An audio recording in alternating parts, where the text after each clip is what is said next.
Hi F C ഗോവയ്ക്കെതിരായിട്ടുള്ള match അടിപൊളി മാച്ചായിരുന്നു. First half നമ്മൾ കണ്ടു കഴിഞ്ഞപ്പോൾ സ്റ്റേഡിയത്തിൽ നിന്ന് എങ്ങനെയെങ്കിലും പോന്നാവോ എന്നുള്ളൊരു ഇതായിരുന്നു. കാരണം വലിയൊരു തോൽവി ലോഡിങ് എന്നുള്ളൊരു രീതിയിലാണ് ഒരു ഫീൽ ഉണ്ടായിരുന്നു. പക്ഷേ സെക്കൻഡ് ഹാഫ് നമ്മൾ ചരിത്രത്തിലില്ലാത്ത രീതിയിൽ തിരിച്ചു വന്നു.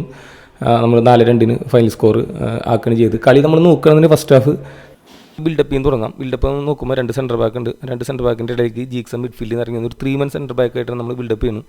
ഇത് ഇന്നലെ തുടങ്ങിയ പരിപാടിയല്ല. ഇവൻ്റെ ഫസ്റ്റ് സീസൺ തൊട്ട് നമ്മൾ കാണുന്ന ഒരു സംഭവമാണ്. അപ്പോൾ ഇത് പുതിയൊരു ടാറ്റിക്സും കാര്യങ്ങളൊന്നുമല്ല. അപ്പോൾ നമുക്ക് എങ്ങനെയാണ് ഈ പരിപാടി ചെയ്യണമെന്ന് നോക്കാം. ജീക്സൺ ഇറങ്ങി 2 സെൻറ്റർ ബാക്കിൻ്റെ ഇടയിൽ വരുന്നു. നമുക്കൊരു വിഡ്ത്ത് ബാക്ക് ലൈനിൽ കിട്ടുന്നു.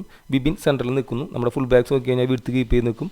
2 വിങ്ങേഴ്സും ഉള്ളിലേക്ക് ഇറങ്ങി വന്നിട്ട് ഒരു ഇൻവേർട്ടർ വിങ്ങറായിട്ട് നിൽക്കും. നമ്മൾ നോക്കുകയാണെന്നുണ്ടെങ്കിൽ എൻ്റെയർ ഗോവ മിഡിനെ ബൈപ്പാസ് ചെയ്ത് നമുക്ക് വിങ്ങിലൂടെ ബോൾ പ്രോഗ്രസ് ചെയ്യാനുള്ള ഒരു പരിപാടിയാണ്. പെട്ടെന്ന് വിങ്ങൊക്കെ സ്വിച്ച് ചെയ്തിട്ട് നമുക്ക് വിങ്ങിലൂടെ ബോൾ പ്രോഗ്രസ് ചെയ്യാനുള്ള പരിപാടിയാണ്. നമ്മുടെ 5-6 പ്ലേയേഴ്സ് ഗോവ മിഡ് ലൈൻ്റെ പിറകിൽ നിൽപ്പുണ്ട്. അപ്പോൾ നമുക്കിതിൻ്റെ ഒരു എക്സിക്യൂഷൻ കാണിക്കാം. അപ്പോൾ നമ്മൾ പിറകിൽ ബിൽഡപ്പ് ചെയ്യുന്നു. ജീക്സൺ നമുക്ക് പിറകിൽ കാണാം. നേരെ ഹോം പാമിന് കൊടുക്കുന്നു. ഹോം പാം അവിടെ നിന്ന് ബോൾ പ്രോഗ്രസ് ചെയ്യുന്നു. രാഹുൽ അവിടെ ഇറങ്ങി വന്ന് ബോൾ റിസീവ് ചെയ്യണം. വേണമെങ്കിൽ രാഹുലിന് ഒരു 1 ടച്ചിൽ സന്ദീപിന് റിലീസ് ചെയ്യായിരുന്നു. പക്ഷേ ആ ബോൾ പുള്ളിക്ക് പ്രോപ്പറായിട്ട് വന്നില്ല.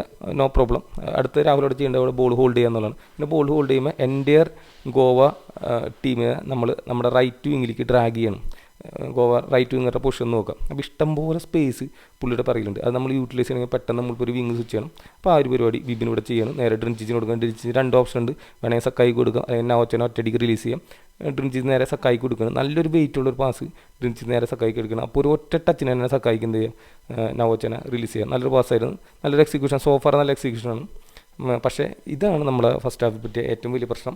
നമുക്ക് എക്സിക്യൂഷൻ നല്ല രീതിയിൽ പാടി, അല്ല ടാക്റ്റിക്കലി ഒന്നും വലിയ ചേഞ്ച് ചെയ്തിട്ടില്ല. പ്രശ്നം പറ്റി നവോച്ചയ്ക്ക് ബോൾ ഹോൾഡ് ചെയ്യാൻ പറ്റുകയാണെന്നുണ്ടെങ്കിൽ സക്കായി ഹാഫ് സ്പേസിൽ ഉണ്ടായിരുന്നു. സക്കായിന് റിലീസ് ചെയ്യായിരുന്നു. പക്ഷേ നമുക്കത് പറ്റിയില്ല. ഏറ്റവും ദുരന്തം ഒരു കളിയാണ് നമ്മൾ കളിച്ചത്. നമ്മൾ ഡിഫൻസീവ്ലി ആയാലും ഒഫൻസീവ്ലി ആയാലും മിസ് പാസ് ഇഷ്ടം പോലെ ഉണ്ടായിരുന്നു. വീണ്ടും ഒരു ഓപ്ഷൻ നവോച്ച ബോൾ ഹോൾഡ് ചെയ്യുന്നില്ല, ബോൾ പുറത്തേക്ക് പോകുന്നു. വീണ്ടും നമുക്ക് ഇതിൻ്റെ വേറെ ഇത് കാണാം. ഹോം പാൻ ജീക്സൺ കൊടുക്കുന്നു. ജീക്സൺ വിബിൻ ടു ഡ്രിൻചിച്ച്. വീണ്ടും ആ ഒരു സെയിം ഡ്രില്ല് നമുക്ക് എക്സിക്യൂട്ട് ചെയ്യാൻ പറ്റുകയാണ്. നവോച്ചയ്ക്ക് വേണമെങ്കിൽ റിലീസ് ചെയ്യായിരുന്നു. പക്ഷേ നവോച്ചൻ റിലീസ് ചെയ്യേണ്ട ഒരു ഡയറക്റ്റ് ബോളാണ് ഇപ്പോൾ സക്കായി നവോച്ചയ്ക്ക് കൊടുക്കുന്നത്. എന്നിട്ട് റൺ ചെയ്യാനുള്ള പ്ലാനായിരുന്നു ലാസ്റ്റ് മിനിറ്റ്. സംഭവമൊക്കെ അത്രയും ഓക്കെ ആയിരുന്നു. പക്ഷേ അത് നവോച്ചയ്ക്ക് ഹോൾഡ് ചെയ്യാൻ പറ്റുന്നില്ല. മിസ്സായിട്ട് കൺട്രോളായി പോയി.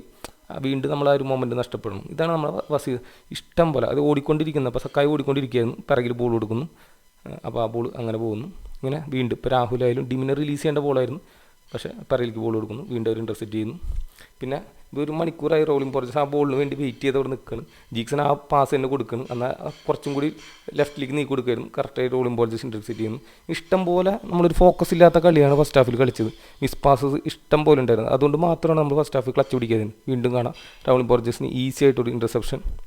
ഇതിങ്ങനെ എല്ലാവരും ചെയ്തിട്ടുണ്ട്, എല്ലാ പ്ലേയേഴ്സും. വിബിനും ഇപ്പോൾ ഈ കേസിൽ റോളിംഗ് പോർജസിന് ഒരു ഇൻ്റർസെപ്റ്റ് കൂടി ചെയ്യേണ്ടി വരുന്നില്ല. റോളിംഗ് പോർജസിൻ്റെ കാലിക്കാണ് വിബിൻ ബോൾ കൊടുക്കുന്നത്. ഇങ്ങനെയാണൊരു എന്താ പറയുക, നമുക്ക് കണ്ടിരിക്കാൻ പറ്റില്ല. സ്റ്റേഡിയത്തിൽ പോയി പെട്ടെന്നുള്ള അവസ്ഥയിലാണ്. ഞാൻ ഒരിക്കലും വിചാരിച്ചില്ല നമ്മളത് സെക്കൻഡ് ഹാഫിൽ തിരിച്ചു വരുന്നു. അപ്പോൾ ഇത്രയാണ് നമ്മൾ ഫസ്റ്റ് ഹാഫിൽ. വാട്ടർ ബ്രേക്കിന് മുമ്പാണ് നമ്മൾ ഈ 3 സെൻറ്റർ ബാക്കിൻ്റെ കളി കളിച്ചിട്ടുള്ളൂ. വാട്ടർ ബ്രേക്കിൻ്റെ ശേഷം നമ്മുടെ കളി മാറുകയാണ്.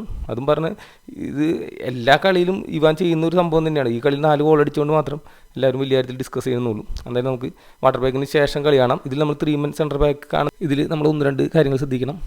നേരത്തെ നമ്മൾ വാട്ടർ ബ്രേക്കിന് മുമ്പ് ജീക്സൺ ഇറങ്ങി വന്നിട്ടാണ് 3-man സെൻറ്റർ ബാക്ക് വന്നത്. ഇപ്പോൾ സന്ദീപ് സിംഗ് ആണ് കുറച്ചും കൂടി ഇറങ്ങിയിരിക്കുന്നത് കാണുന്നത്. പിന്നെ നമ്മൾ കാണുന്ന നമ്മുടെ വിങ്ങേഴ്സിൻ്റെ പൊസിഷൻ നോക്കുക. നമ്മൾ ഡിമിയുടെ ഒപ്പം പോയിട്ട് ഏറ്റവും മുകളിൽ പോയി നിൽക്കുകയാണ്. ഒരു 3-man ഫോർവേഡ് പോലെ നിൽക്കുകയാണ്. പിന്നെ നമ്മുടെ ഫെഡോറിൻ്റെ പൊസിഷൻ നോക്കുക. ഫെഡോറിൻ്റെ കൈൻഡ് ഓഫ് ഒരു ഫ്രീ റോളാണ് നമ്മൾ വാട്ടർ ബ്രേക്കിന് ശേഷം കൊടുത്തിട്ടുള്ളത്. അപ്പോൾ നമുക്കൊരു എക്സിക്യൂഷനിൽ കാണാം. ഫെഡോർ നിൽക്കുന്ന ഒരു പൊസിഷൻ വളരെ ശ്രദ്ധിക്കണം. ഫെഡോർ ഇപ്പോൾ ബോൾ ലെഫ്റ്റ് സൈഡിലായതുകൊണ്ട് ലെഫ്റ്റ് സൈഡിൽ ഫെഡോർ നിൽക്കുകയാണ്. എന്നിട്ട് ബോൾ റൈറ്റ് സൈഡിലേക്ക് വരുമ്പോൾ പുള്ളി അത്രയും ഗ്രൗണ്ട് കവർ ചെയ്തിട്ട് റൈറ്റ് സൈഡിലേക്ക് വരും. കാരണം ആ മിഡ്ഫീൽഡിൽ ഒരു പാസിംഗ് ഓപ്ഷനായിട്ട് നമുക്ക് വാട്ടർ ബ്രേക്കിന് മുമ്പ് നമ്മുടെ വിങ്ങേഴ്സ് ഉണ്ടായിരുന്നു. പക്ഷേ ഇപ്പോൾ അവിടെ ഒരു പാസിംഗ് ഓപ്ഷനായിട്ട് വരുന്നത് നമ്മുടെ ഫെഡോറാണ്. നൈസായിട്ട് സന്ദീപ് ഫെഡോറിനെ റിലീസ് ചെയ്യണം. അങ്ങനെ ഒരു അറ്റാക്കിങ്ങാണ് നമ്മൾ ചെയ്തത്. ഇങ്ങനെ 3 സെൻറ്റർ ഫോർവേഡ് നിൽക്കുന്നതുകൊണ്ട് അവരെ ഫുൾ ബാക്കിനൊന്നും അധികം കളിക്കാനേ പറ്റിയിട്ടില്ല. പരമാവധി ഫുൾ ബാക്ക് അവിടെ രാഹുലിനൊക്കെ മാർക്ക് ചെയ്ത് നിൽക്കണം. വീണ്ടും നമ്മുടെ മിസ് പാസ് അല്ലെങ്കിൽ ഒരു ബോൾ കൺട്രോൾ ചെയ്യാൻ മിസ്റ്റേക്ക്. ഈ ഒരു സംഭവം കൊണ്ടാണ് നമ്മൾ കളിച്ച് പിടിക്കാഞ്ഞത്. വേറെ ഒന്നുമില്ല. അല്ലെങ്കിൽ ഫസ്റ്റ് ഹാഫിൽ തന്നെ നമ്മൾ ഗോവയ്ക്ക് അണ്ണാക്കിൽ അടിച്ച് കൊടുത്താനായിരുന്നു. വീണ്ടും ഫെഡോറാണ് അവിടെ ഒരു പാസിംഗ് ഓപ്ഷനായിട്ട് നിൽക്കുന്നത്. രാഹുൽ ഒരു സെൻറ്റർ ഫോർവേഡ് റോളിൽ നിൽക്കുന്നതാണ്. ഇങ്ങനെയാണ് നമ്മൾ വാട്ടർ ബ്രേക്കിന് ശേഷം കളിച്ചത്. ഇങ്ങനെ ഒരു കളിയിൽ തന്നെ നമുക്ക് പലപ്പോഴും പല പാറ്റേണിൽ കളിക്കുന്ന ഒരു ടീമായിട്ട് നമുക്ക് കേരള ബ്ലാസ്റ്റേഴ്സ് കാണാൻ പറ്റും. അതായത് ഒരു വാട്ടർ ബ്രേക്കിന് 5 മിനിറ്റിൻ്റെ ഗ്യാപ്പിലാണ് സെയിം സെറ്റ് ഓഫ് പ്ലേയേഴ്സ് ഒരു സബ്സ്റ്റിറ്റ്യൂഷൻ പോലും നടത്താതെ നമ്മൾ വേറെ രീതിയിൽ ഗ്രൗണ്ടിൽ കളിക്കുന്നത്. ശരിക്കും ഒപ്പോണൻറ്റ് വെള്ളം കുടിച്ചു പോകും. കാരണം ഗെയിം റീഡ് ചെയ്ത് വരുമ്പോഴേക്കും ഗെയിം വേറെ രീതിയിൽ നമ്മൾ കളിക്കണം. സെയിം സെറ്റ് ഓഫ് പ്ലേയേഴ്സ് ഒരു 5 മിനിറ്റിൽ പറയുന്നത് 11 പ്ലേയേഴ്സിനോട് അതിന് നിങ്ങൾ ബാക്കി വരുന്ന 15 മിനിറ്റ് ഇങ്ങനെ കളിക്കാം. അപ്പോൾ അങ്ങനെ നമ്മൾ കളിക്കണം.